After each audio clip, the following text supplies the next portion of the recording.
Hi, I'm Austin Webb, and I'm hanging out with countrymusicrocks.net. Okay.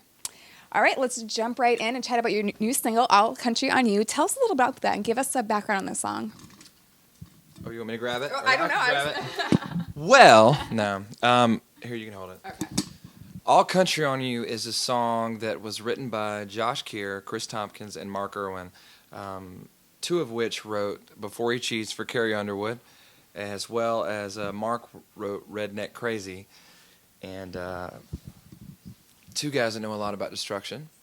And I wanted to put a song out there that was a rebuttal to the same idea that Carrie Underwood put of Before He Cheats and Miranda's Gunpowder and Lead. And how do you do that without coming off like a jerk, talking about girls in a negative way? And that's the last thing I wanted to do.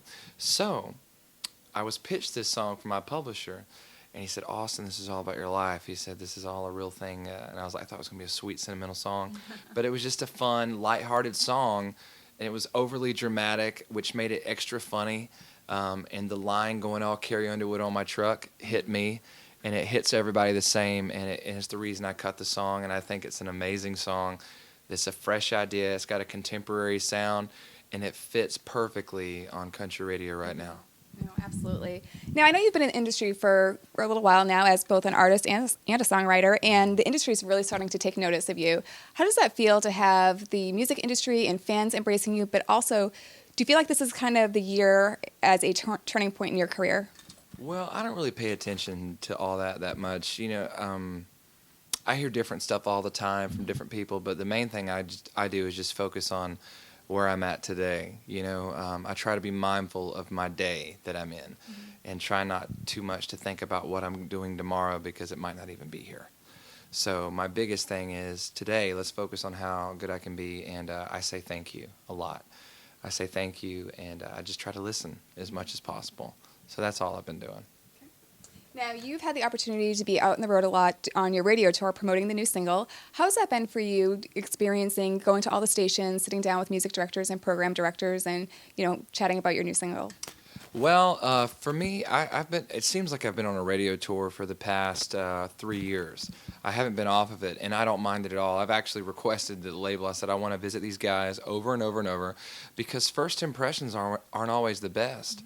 And I always want to get that second chance, and I've been very fortunate enough to have the second and third chances to meet with these people and get them to see the other sides of me, not just the side that's on the single cover, to see the depth and to see where I'm going. And so that's important to me, to get that point across, and to get that, it's you have to go visit. And I try to keep the roads hot and the air filled. I try to be on the road as much as possible. Last year I was gone like 320 days. Wow. And this year I plan on being gone the majority of the year, because it's that important to me to be with decision makers, because these guys are the people that they're my gateway to more fans, and that's what my goal is, to get as many country music fans as possible that are interested in the songs that I write, in the songs that I sing, because the reason I do it isn't just for me, it isn't just for the radio, it's for people. That I want people to feel what I feel. So the ultimate goal is to have people feel what I feel, so I have to have radio play it, and I have to visit them in order to do that. Absolutely. In addition to getting out there and visiting radio stations, what else is on your schedule for 2015? What are you looking forward to most? Well, 2015 is going to be a very busy year, which is a dream for any artist, And we have shows coming in daily. People are asking. I'm very fortunate and grateful to have that.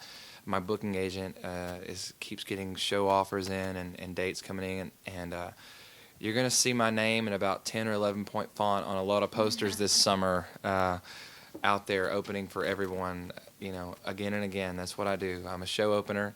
I'm a parking lot party and the show opener. That's what I do, and I'm good at it, and that's what I'm going to continue to keep doing until I can move up to the middle or final spot, Awesome. That's exciting. And for folks that haven't seen you perform yet, how would you best describe your set? Well, I'd say high energy. I mean, a lot of people, I know when I go to a show, when you go to a show, you want to have fun. You don't go there. I mean, there's different kind of shows. If I want to be sad and introspective, I go to a coffee shop. You know what I mean?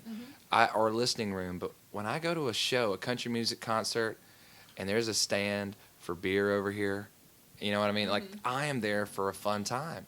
And we are supposed to provide the energy for these people to have a good time. And a lot of people forget that it's all entertainment. It's all about entertaining. And to be entertaining, you have to have fun energy, and you have to bring the good energy. And so that's what we try to do. It's just fun. We don't take ourselves too seriously, but we work really hard. We have a hard work ethic, but we don't take ourselves too seriously. So it's a lot of fun.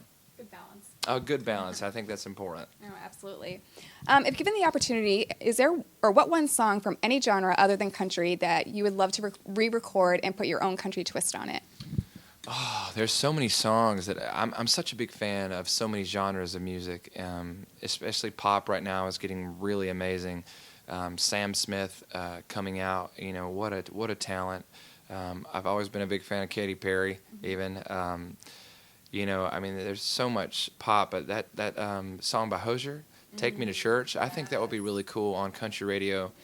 And I think there's you know, the genre is bent so much now anyway as it is, but what would be really cool would to kind of tone it down a little bit more, just strict acoustic and maybe a fiddle, and it would kind of sound cool, maybe almost bluegrassy more than country, you know. It might be neat, you know. Yeah, no, that sounds like a great idea. Maybe we'll do it. We all have wish lists and bucket lists. So as an artist, what is one thing that's pretty high up there in your country music bucket list? Well, I have a list of goals written down in order on a Word document, and but my ultimate goal is just to be happy. You know, I mean, regardless. I mean, awards, number one, money. It's all just things. My ultimate goal in life is to just be able to wake up in the morning and be like, yes, I'm living the life that I want to live. So as long as I continue just to live the life I want to live, that's where I want to be. I don't really want to say too much more than that because I don't want to put anything on it, but, you know, just to be happy. Absolutely. Music is consistently evolving and growing. In your opinion, what do you think sets country music apart from any other genre? Well, I think country music is, in general, a very cyclical genre. It's always going around in circles. And, you know, for instance, Garth Brooks, when he came out, you know, people protested and proclaimed, this is not country music. Garth Brooks ain't country music. Who is this guy? And now the same people are the same people that define traditional country music as Garth Brooks. So, you know, right now we're going through a little phase of some drum loops and ganjos, but a lot of that stuff is going to walk out the door, and but it's okay. It's a phase, and phases are okay. We all went through phases in life, high school. You know, I mean, we all went through phases, and there's nothing wrong with phases. All that is a sign of growth. And so when a phase happens, it means something new or great is coming. And I'm hoping to be part of the change that trailblazes country music on the radio and puts back not traditional country music, but contemporary country music that George Strait would listen to.